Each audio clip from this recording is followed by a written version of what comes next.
హే viewers, ఈరోజు మనం ఆంధ్ర ప్రత్యేక రుచుల్లో ఒకటైన గోంగూర రోటి పచ్చడి ఎలా ప్రిపేర్ చేసుకోవాలో అయితే చూసేద్దాము.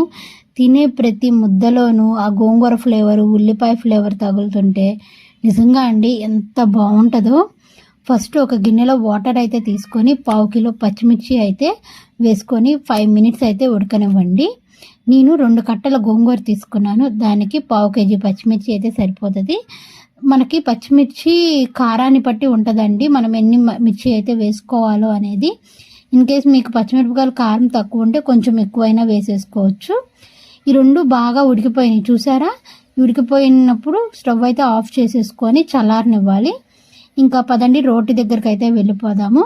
ఫస్ట్ రోల్ అయితే బాగా నీట్గా క్లీన్ చేసేసుకున్న తర్వాత అందులో కట్ చేసుకున్న ఆనియన్స్, వెల్లుల్లిపాయ రెబ్బలు అయితే వేసుకొని కచ్చా పచ్చాగా అయితే దంచేసేసుకుంటున్నాను. తర్వాత నేను గోంగూర పచ్చిమిర్చి ఉడకపెట్టుకున్నాను కదా, ఫస్ట్ పచ్చిమిరపకాయలు అయితే సపరేట్ చేసేసుకొని రోట్లో అయితే వేసేసుకున్నాను. తర్వాత కొంచెం ఉప్పు అయితే వేసుకుని కొంచెం కొత్తిమీర కూడా అయితే వేసేసుకొని మొత్తం అన్నీ బాగా పేస్ట్ అయ్యేలాగా నూరుకోవాలండి. సో మా అమ్మగారు ఇలా తిప్పుతుంటే నిజంగా అండి నాకు అసలు రాదు ఇలా తిప్పటము, చూస్తుంటే భలే ఉంది నాకైతే. నెక్స్ట్ గోంగూర కూడా అయితే వేసేసుకుంటున్నాను. గోంగూర కూడా వేసి అన్నీ బాగా కలిసేలా అయితే కలుపుకోండి. మొత్తం పచ్చడంతా అయిపోయిన తర్వాత ఒకసారి ఉప్పు అయితే టేస్ట్ చేసుకోండి. ఇన్ కేస్ తగ్గితే మళ్ళీ కొంచెం ఉప్పు వేసుకొని మళ్ళీ ఒకసారి నూరుకుంటే సరిపోయిద్ది.